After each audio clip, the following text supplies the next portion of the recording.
Approaching season 6 of Rogue Company, and they've made some ambitious changes to the game in order to save the game.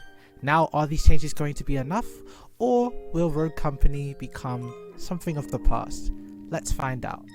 What exactly did they change? As I mentioned briefly before, they completely reworked the perk system. Each rogue will have access to 8 perks that will all be very different versions of each other. What was known as Headstrong, now known as Armor, will give Anvil 75 armor and Dima 25 armor because they have different versions of the perk. On top of that, each rogue is now given a speed and toughness rating out of 5, which will correlate to how much damage you take and how fast you move.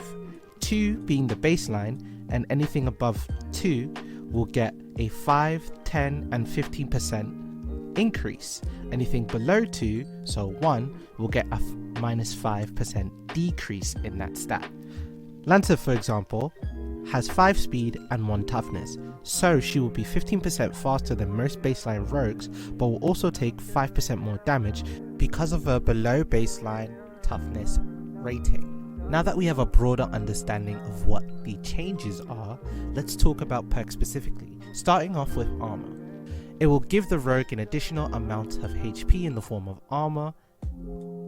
At rare, it will give you 25 like we're used to. At epic, it will give you 50. And at legendary, it will give you 75.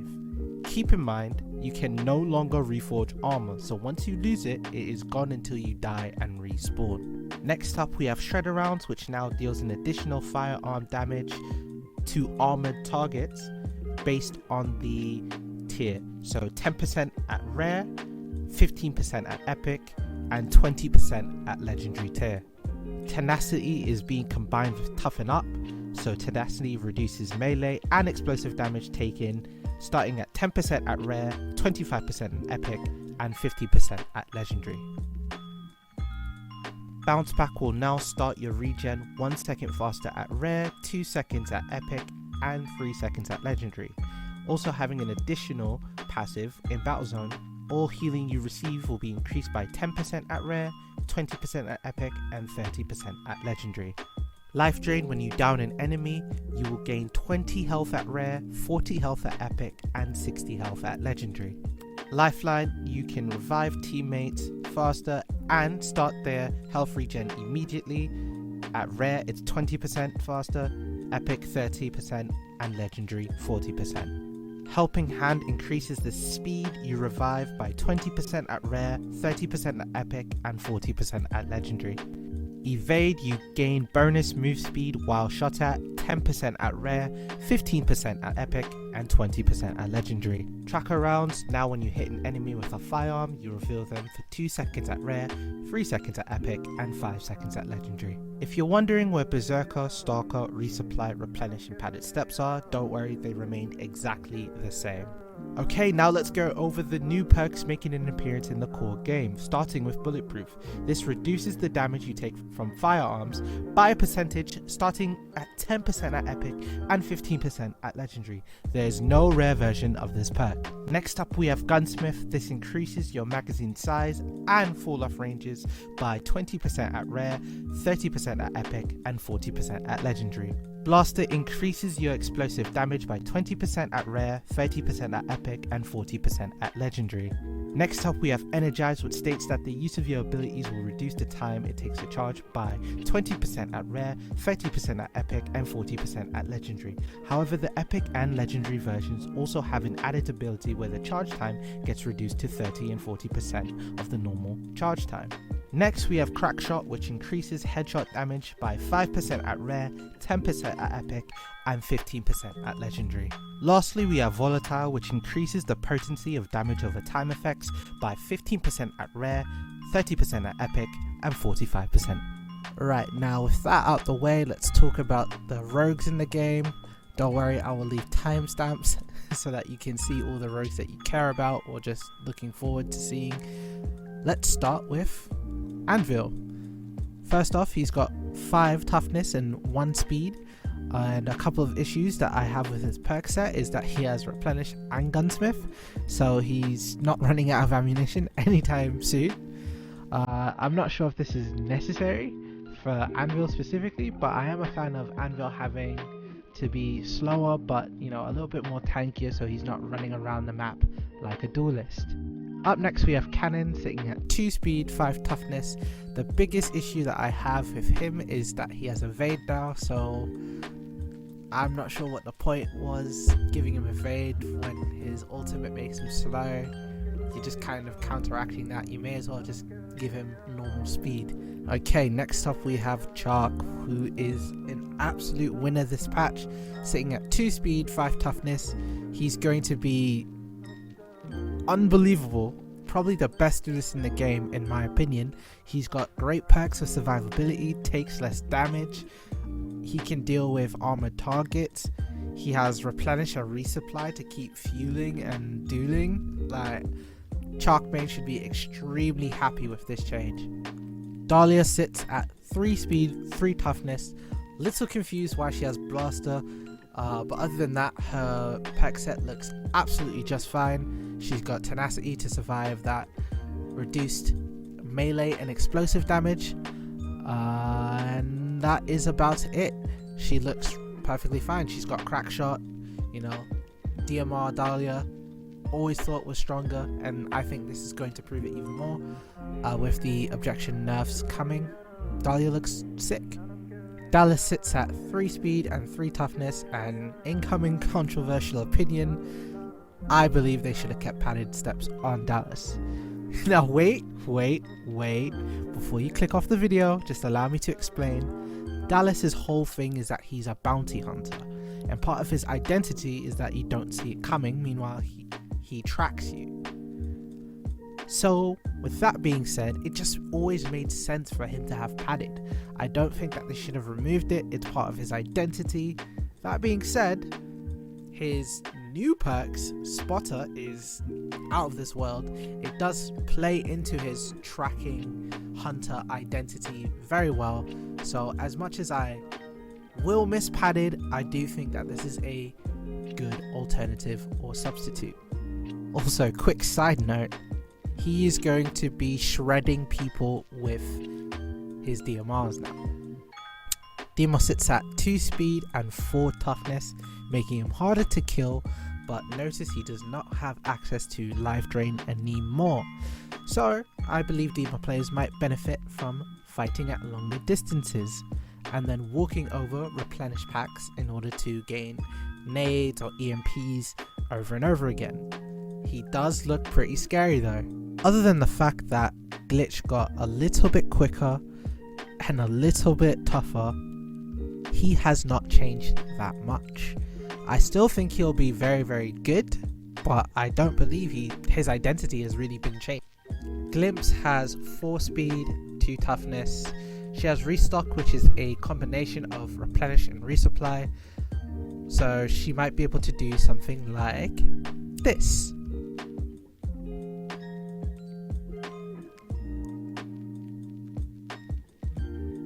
It could be a fun time, not too much to elaborate. She's one of the newer rogues. Don't think her identity is going to be changed that significantly.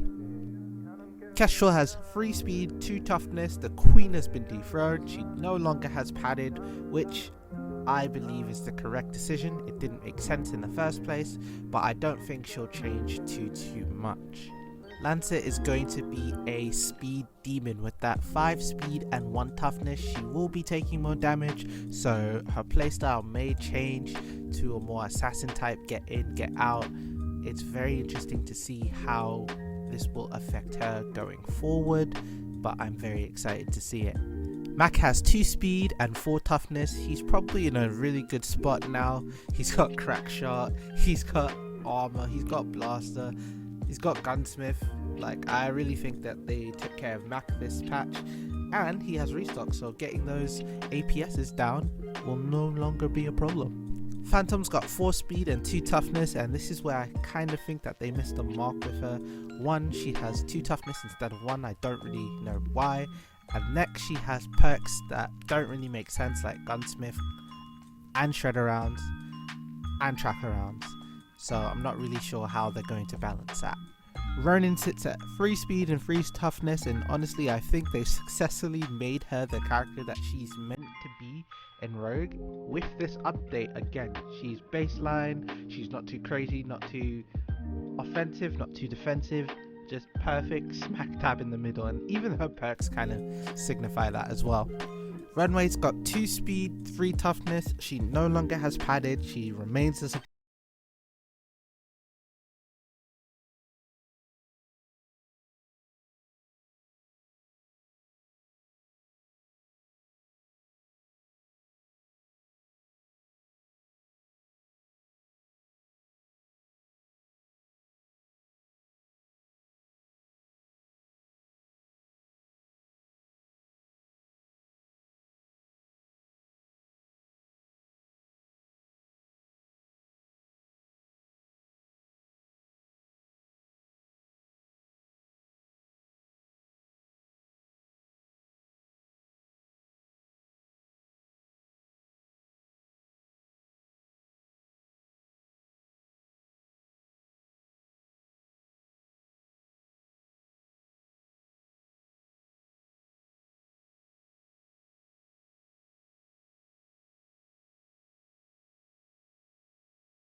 TLDR, she's a bit more annoying to take down and just a bit more annoying overall. Nothing too over the top. Switchblade has 4 speed, 1 toughness, which is confusing to me because she also has bulletproof. Her rockets are going to hurt a lot. She's a bit more vulnerable. Is she better than Kestrel though? I'm not entirely sure. I think we just have to wait and find out. Talon sits at 5 speed, 2 toughness, the very third rogue that has 5 speed. I think he's the most versatile rogue in the game so far. You can choose to kill from afar, up close, like he can survive anything. He's got armor, shredder rounds, nimble hands, lifeline, crack shot. He's got all the tools that he needs to survive at almost any range. 3 toughness, so I'm not entirely sure if giving Fixer padded was the move, but I think this is 0 for 2 in the sniper department. Fixer will now be a menace from further ranges, with Crackshot and Gunsmith being both legendary. French is getting some love, sitting at 2 speed, 4 toughness. Having resupply on him is a must get those APSs down, get those gas nades. Volatile to make his barbed wire more potent, big armor gains, and of course tracker rounds, which I still don't think he needs, but I'm not completely against it. Umbra sits at 4 speed, 2 toughness, he's still extremely annoying, gain more headshot damage and range, so I'd definitely be happy if you're an Umbra main. Vi's got 4 speed, 2 toughness, and definitely a patch winner. Her mollies, poison, both do more now. She can proc her passive way easier. Bullet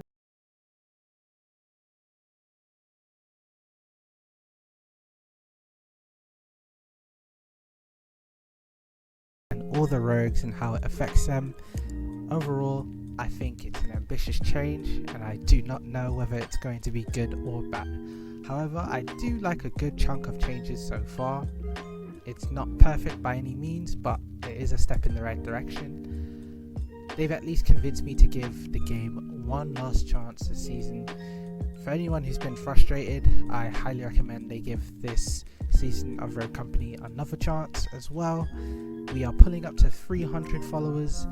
Thank you so much for the past year. It's been absolutely amazing. I'd like to push for 500 by the end of 2022. Let's see if we can get that goal. You know what? No. I want to push for 1k before the end of 2022. Thank you so much for supporting me. I have a couple of announcement videos coming very, very soon. As always, if you did enjoy the video, feel free to leave a like. If you didn't, leave a comment. Let me know how I can improve. And as always, take care, stay safe, and peace.